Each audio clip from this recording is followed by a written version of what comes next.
சதுரங்க பிரியர்கள் அனைவருக்கும் வணக்கம். ஸோ இன்னைக்கு நம்ம ஃபிடேவோட கிராண்ட் ஸ்விஸ்ல சுற்று 7 இருந்து ஒரு ஃபேன்டாஸ்டிக்கான கேம் வந்து நம்ம வந்து பார்க்க போறோம். ஸோ இந்த கேம் வந்து நம்ம பார்க்கும்போது, ஒரு 150 வருஷம் இல்ல, அதுக்கு முன்னாடி விளையாடிட்டு இருந்த பால் மார்ஃபி அண்ட் ஆண்டர்சன் அடுத்து நெறைய பேர் இருக்காங்க. ஸோ இந்த மாதிரி பிளேயர்ஸ் வந்து விளையாடின கேம்ஸ பார்த்த ஒரு ஃபீல் நமக்கு இருக்கும். ஸோ அந்த அளவுக்கு ஒரு இன்ட்ரஸ்டிங்கான ஒரு கேம் வந்து இத்தாலியன் வந்து ஆடியிருக்காங்க 2 பேரு. யார் யாரு அப்படின்னு பார்க்கும்போது, அலிரிசா ஃபிரூஷாவும் நொதிர்பேக் எக்யூபவ் அப்படிங்கிற ஆப்போனன்ட்டோட ஆடியிருக்காரு.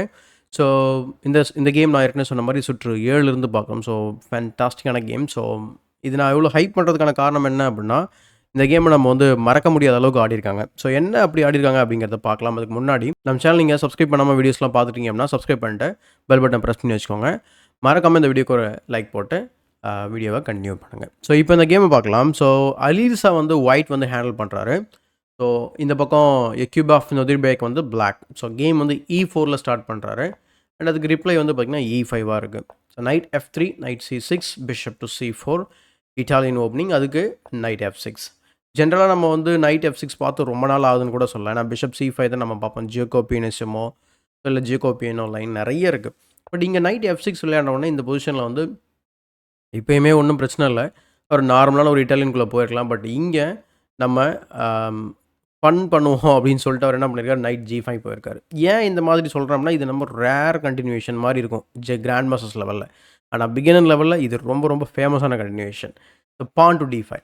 ஸோ பான் டு D5க்கு நம்ம வந்து இங்கே ஃப்ரைட் லிவர் அட்டாக்குள்ளே போகிறதுக்கான வாய்ப்பு இருக்குது. அதனால் E டேக்ஸ் D5க்கு அப்புறம் அவங்க நைட் A5 விளையாடி அதை அவாய்ட் பண்ணுறாங்க. ஃப்ரைட் லிவர்னால் என்ன? ஸோ நைட் டேக்ஸ் D5 விளையாடுறது, அதுக்கப்புறம் knight takes F7, king takes F7, queen F3 check. So இதான் வந்து starting position of fried liver அட்டாக்னு சொல்லுவாங்க.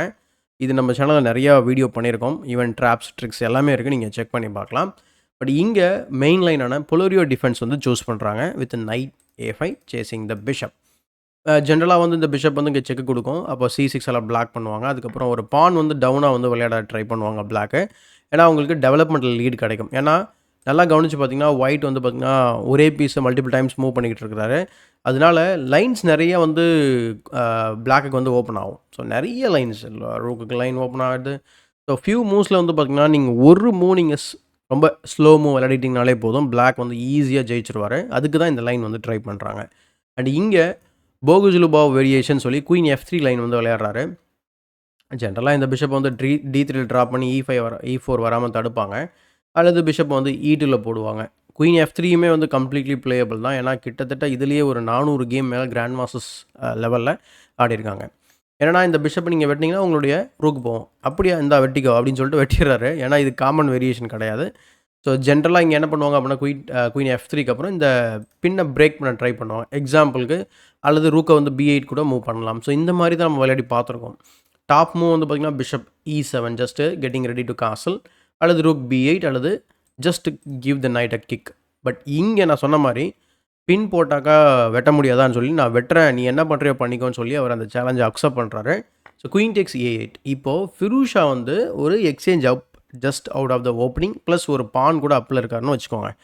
ஆனால் பிளாக்கு கிட்ட வந்து பார்த்தீங்கன்னாக்கா, நான் சொன்ன மாதிரி நிறைய ஓப்பன் லைன்ஸ் இருக்குது. ஆனால் ஒயிட் கிட்ட டெவலப்மெண்ட் லீட் அப்படின்னு டெவலப்மெண்ட் லீடுன்ற பாருங்க. ஸோ டெவலப்மெண்ட்டே கிடையாது இந்த பொசிஷனில். ஸோ இது எப்படி ஹேண்டில் பண்ண போகிறாரு? சப்போஸ் இதே பொசிஷனை நம்ம வந்து எல்லா பீஸும் டெவலப் ஆகிடுச்சுன்னு வச்சுக்கலாம், அது வேறு கதை. ஏன்னா அந்த மெட்டீரியல் வச்சே வின் பண்ணிடுவார். பட் இந்த பொசிஷனில் எப்படி அலிரிசா வந்து டிஃபெண்ட் பண்ண போகிறாரு அப்படிங்கிறது ரொம்ப இன்ட்ரெஸ்டிங்காக இருக்கும் game. Queen C7 threatening to trap the queen. அதனால் குயின் போன வேலை முடிஞ்சுது. அதனால் குயின் F3 வந்தாச்சு. அதுக்கப்புறம் knight to C6. So knight to C6ஓட ஐடியா என்ன அப்படிங்கிறது உங்களுக்கு தெரியும். So edge of the board இருக்க நைட்டை கேமுக்குள்ளே இமீடியட்டாக கொண்டு வராங்க. ப்ளஸ் நைட் டு D4 வந்து இந்த த்ரெட்ஸ் எல்லாம் க்ரியேட் பண்ண போகுது. ஸோ நைட் C6க்கு அவர் என்ன பண்ணுறாரு அப்படின்னா, C3 போட்டு அதை ஸ்டாப் பண்ணிடுறாரு. அதே போல் இந்த பொசிஷனில் குயின் டேக் C2 விளையாடலாமா, பான் கிராபராக மாறலாமா அப்படின்னு பார்த்தோம்னா, குயின் C3 மூலயமா அதை ஈஸியாக வந்து ஈக்குவலைஸ் பண்ணிடுவார். இது ரொம்ப ப்ராப்ளம் ஆக்சுவலாக பிளாக்குக்கு.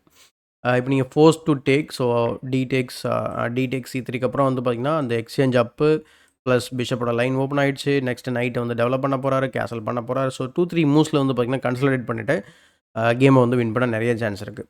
ஸோ அதனால் நைட் C6 போயிட்டு இந்த ஜம்ப் பண்ண பார்க்குறாரு. ஸோ இதுக்கு அவர் வந்து பார்த்திங்கன்னா C3 போட்டு அதை ஸ்டாப் பண்ணிடுறாரு. ஸோ C3க்கு ஏன்னா சில பேர் இந்த இடத்துல நம்ம C3 போட்டாலுமே விளையாடுற மாதிரி தானே தெரியுது அப்படிங்கிற மாதிரி நமக்கு தோணும். ஏன்னா இந்த இதில சி டேக்ஸ் D4க்கு அப்புறம் குயின் டேக்ஸ் C1 அதுக்கப்புறம் குயின் D1 இருக்குது. அந்த காரணத்தினால இது வந்து அந்த அளவுக்கு ஃபேவரபிள் மூவ் கிடையாது. ஸோ பிஷப் G4 இந்த குயின் இங்கே இருக்கிற வரைக்கும் இது நல்ல மூவ் கிடையாது. இந்த குயின் அந்த டயகனல் நகர்ந்துருச்சு அப்படின்னா நைட் D4 ரொம்ப ரொம்ப பிரில்லியன்ட் மூவ் கூட சொல்லலாம். அதனால தான் இந்த பிஷப் வந்து போட்டு அந்த குயின் அட்டாக் பண்ண குயின் G3 போயிடுது and then night to D4 brilliant night sacrifice. ஏன்னா நீங்கள் வெட்ட முடியாது ஆப்வியஸ்லி. வெட்டினீங்க அப்படின்னா குயின் டேக்ஸ் C1 வந்து செக் மேட். ஸோ அதனால் நைட் A3 போட்டு ஃபஸ்ட்டு இந்த பிஷப்க்கு வந்து ஒரு டிஃபென்ஸ் கிரியேட் பண்ணுறாரு அண்ட் அதுக்கப்புறம் அவர் நைட் E2 போடுறாரு. ஸோ பாருங்கள் நைட் எங்கெங்கெல்லாம் ஜம்ப் பண்ணிக்கிட்டு இருக்கு அப்படின்னு சொல்லிட்டு. அண்ட் இங்கே பிஷப் இன்ட்டு A3 அடிக்கிறதுனால எந்த ஒரு பிரயோஜனமும் கிடையாது. இன்ஃபேக்ட் இந்த இடத்துல நம்ம பிஷப் வெட்டதுக்கு போல ஃபஸ்ட்டு நைட்டை வெட்டிக்கலாம். ஏன்னா நம்மளுடைய ரூக் வந்து பார்த்திங்கன்னா பிஷப்க்கு டிஃபென்ஸ் கொடுத்துட்டு இருக்கு. இப்போ 2 பீஸ் ஹேங்கிங்கில் இருக்குது. இப்போ இங்கே இந்த பீஸை மூவ் பண்ணதுக்கப்புறம் நம்ம என்ன பண்ண முடியும் அப்படின்னா சிம்பிளாக நைட் E4 போட்டு திரும்ப பிஷப் சேஸ் பண்ணலாம். So it's already winning move அப்படின்னு சொல்லலாம். ஏன்னா நைட் இன்ட்டு நைட்னா then queen into bishop. So knight E2 போயிட்டு ஃபேன்சி பார்க்குறதுக்கே ஒரு பயங்கரமாக இருக்குது இந்த மூவ். என்னடா அது நைட் நம்ம கேம்ப்குள்ளே அதுவும் E2ல வந்து உட்காந்துருக்கு அப்படிங்கிற மாதிரி. ஸோ குயின் E3 இந்த இடத்துல என்னன்னா உங்களுக்கு இந்த பான் அண்ட் இந்த பான் இருக்கிறதுனால ப்ளஸ் சில லைன்ஸ் வந்து பார்த்திங்கன்னா பிஷப்ஸ் கண்ட்ரோல் பண்ணுறதுனால குயினுக்கு ஆக்சுவலாக நிறைய எஸ்கேப் ஸ்கோரே கிடையாது. அதுதான் இந்த கேமோட ஒரு பியூட்டி. பிஷப் டெக்ஸ் A3 இப்போ விளையாடுறாரு. பின் அதுக்கப்புறம் B டெக்ஸ் A3 அண்டு இங்கே B டெக்ஸ் A3க்கு அப்புறம் ஒரு நைட் F4 விளையாடுறாரு. அண்ட் இந்த பொசிஷனில் கேன்சல் பண்ணலாமா பிளாக். ஸோ கேன்சல் பண்ணினாரு அப்படின்னா F3 வரும், நைட் F4 அதுக்கப்புறம் கேசல்ஸ் 6th ரேங்கில் இருக்க நைட் D5 வந்துட்டு குயின் அட்டாக் பண்ணலாம். ஸோ குயின் ஆக்சுவலாக running out of squares. Then pawn F5 queen C2 பின்ன அதுக்கப்புறம் நம்ம என்ன பண்ணலாம் பிஷப் மூவ் பண்ணலாம். இது ரொம்ப இம்பேலன்ஸ்டான பொசிஷன். ஆனால் ஒயிட் டிஃபெண்ட் பண்ணிட்டார் அப்படின்னா ஒன்றும் பண்ண முடியாது. பட் கேமில் வந்து அவர் என்ன பண்ணுறாரு டேரெக்டாக நைட் F4 போட்டு பெரிய த்ரெட்டு கிரியேட் பண்ணுறாரு. என்ன த்ரெட் அப்படின்னா ஜஸ்ட்டு ஒரு 4th thread. So Royal folk பண்ண பார்க்குறாரு. ஸோ அதனால் காசல்ஸ் 6th ரேங்கில் நைட் D5 வந்துட்டு திரும்ப நைட் குயின் அட்டாக் பண்ணுது. குயின் E4 போயிடுறாரு. திரும்ப F5 குயின் B1. வேறு எங்கேயுமே உங்களால் ஆக்சுவலாக ஸ்டே பண்ண முடியுது. ஆக்டிவான ஸ்கொயர் எதுவுமே இல்லை.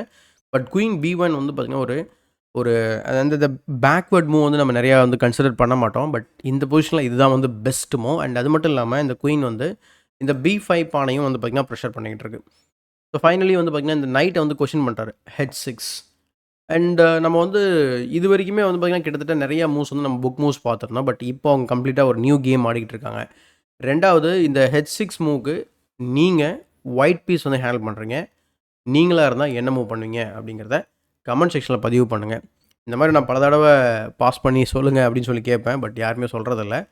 பட் ஓகே, ட்ரை பண்ணி சொல்ல ட்ரை பண்ணுங்கள். என்னென்னா இந்த பொசிஷனில் வந்து நைட்டில் ஆக்சுவலாக பேக்வர்டில் வர முடியாது. பேக்வர்டில் வந்தோம் அப்படின்னா கேம் இஸ் ஓவர். எக்ஸாம்பிளுக்கு நீங்கள் பேக்வர்டில் வரீங்க அப்படின்னா தென் பிஷப் டெக்ஸ் F3 G டெக்ஸ் F3 அப்படின்னா உங்களுக்கு G5 லைன் வந்து ஓப்பன் ஆகுது. அண்ட் கூடிய விரைவில் வந்து பார்த்திங்கன்னா இந்த குயின் வந்து பார்த்திங்கன்னா எப்படியாவது இல்லை ரொம்ப ஈஸி தான் இங்கே கொண்டு வர்றது. ஈஸியாக வந்து G5 கொண்டு வந்தாங்க அப்படின்னா உங்களால் மேடை தடுக்க முடியாது. அண்ட் இன்னொரு வேரியேஷன் வந்து பார்த்திங்கன்னா குயின் டெக்ஸ் B5 செக்கு. இது எதுக்காக அப்படின்னா நம்ம ஓகே இங்கே ஃபோர்க் பண்ணுற மாதிரி இருக்குது, நம்ம ஏதாவது அட்டாக் பண்ணலாம் அப்படின்னு சொல்லிட்டு. பட் என்னென்னா இந்த பொசிஷனில் ஒரு சின்ன டாக்டர்ஸ் இருந்தது. அது கிங் மூவ் ஆனதுனால வராது. இப்போது அதனால தான் வந்து இந்த இடத்துல ஒரு ப்ரில்லியண்ட்டான மூவ் வந்து விளையாடுறாரு Firouzja. First brilliant move of the game. So knight to E6. அதாவது நைட் ஆல்ரெடி அட்டாக் பண்ணிகிட்டு இருக்கு. அதே ஸ்கோரில் வச்சு வெட்டிக்கோ அப்படின்னு சொல்கிறாரு. ஏன்னா அவர் knight into E6 pretty much அது வந்து ஃபோர்ஸ்னு கூட சொல்லலாம். அப்படின்னா குயின் C6 விளையாடலாம். பட் அவர் என்ன பண்ணுறாரு அப்படின்னா இன்ஃபேக்ட் அது குயின் C6 இன்னும் கொஞ்சம் நல்ல ஒரு டிஃபென்சிவ் மூவாக இருந்திருக்கும். மேபி அவர் தெரியல என்ன ஆடிருப்பார் சொல்லிட்டு. பட் இது இன்னும் கேமை வந்து பார்த்திங்கன்னா இன்னும் சிக்கலாக்கி இருக்க வாய்ப்பு இருக்குது. ஸோ நைட் இன்ட்டு E6 அடித்ததுனால குயின் டெக்ஸ் B5 செக் வருது. ஃபோர்க் பண்ணுறாரு. அதே தான் நான் முன்னாடி சொல்லியிருந்தேன். டேரெக்டாக அடிக்கும்போது கிங் மூவ் ஆயிருந்தது அப்படின்னா இந்த ஃபோர்க் வராது.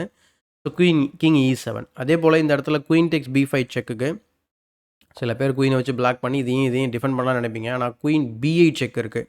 குயினால் பிளாக் பண்ணிங்க அப்படின்னா குயின் டெக்ஸ் E5 இருக்குது. அப்படி இல்லை நைட்டில் தான் பிளாக் பண்ணணும்னு நினச்சிங்கன்னா then queen takes E5 again. So குயினை வச்சு பிளாக் பண்ண முடியாது. D5 is hanging. ஸோ கிங்கை தான் மூவ் பண்ணணும். ஸோ அதனால் வந்து பார்த்திங்கன்னா ஒயிட் வந்து இந்த பிரச்சனையிலேருந்து தப்பிக்க வாய்ப்புகள் இருக்குது. ஸோ குயின் டெக்ஸ் B5 செக்குக்கு அவர் கிங்கை E7 போட்டுறாரு. ஸோ தட் அவர் இமீடியட்டாக ரூக்கை வந்து இன்வால்வ் பண்ணலான்றது தான் அவரோட idea. So queen takes D5 பீஸுக்கு பீஸை எடுத்துடுறாரு. பின் அதுக்கப்புறம் நைட் F4 திரும்ப குயினை சேஸ் பண்ண ஆரம்பிக்கிறாங்க.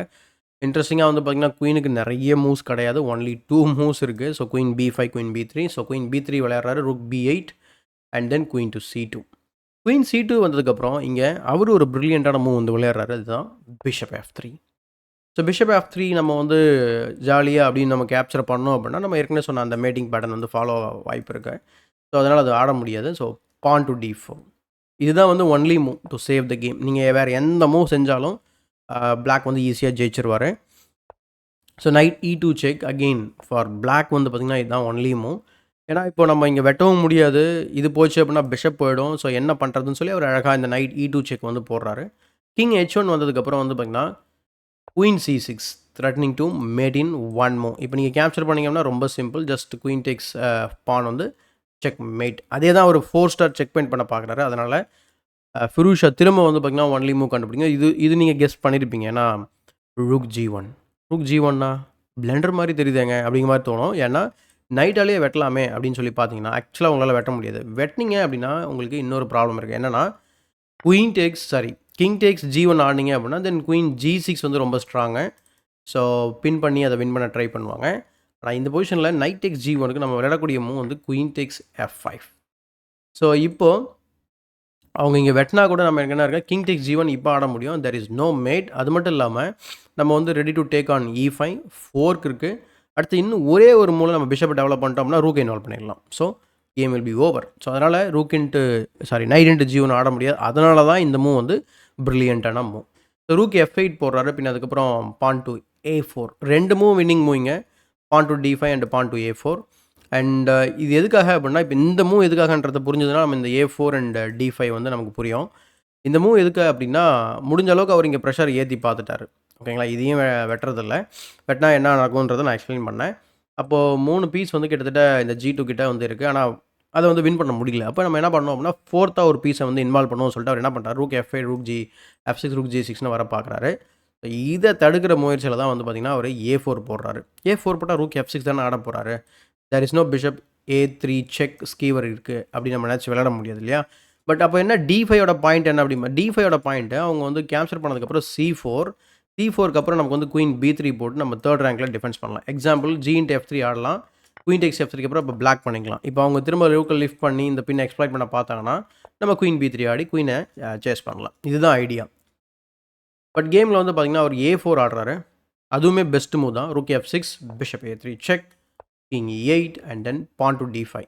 ஸோ பான் டு D5 இப்போ எதுக்கு அப்படின்னு பார்க்கும்போது குயின் வெட்டினதுக்கப்புறம் டெம்போவோட ரூக்கை இன்வால்வ் பண்ணுறாரு. And queen C6 and then queen B3 and there is no active attack. அப்படின்னா என்ன அர்த்தம் அப்படின்னா, இந்த பொசிஷனில் பிளாக்னால ஃபர்தராக வந்து ப்ரெஷர் எதுவும் பில்டப் பண்ண முடியல. அதனால் அவர் ரிசைன் பண்ணிடுறாரு.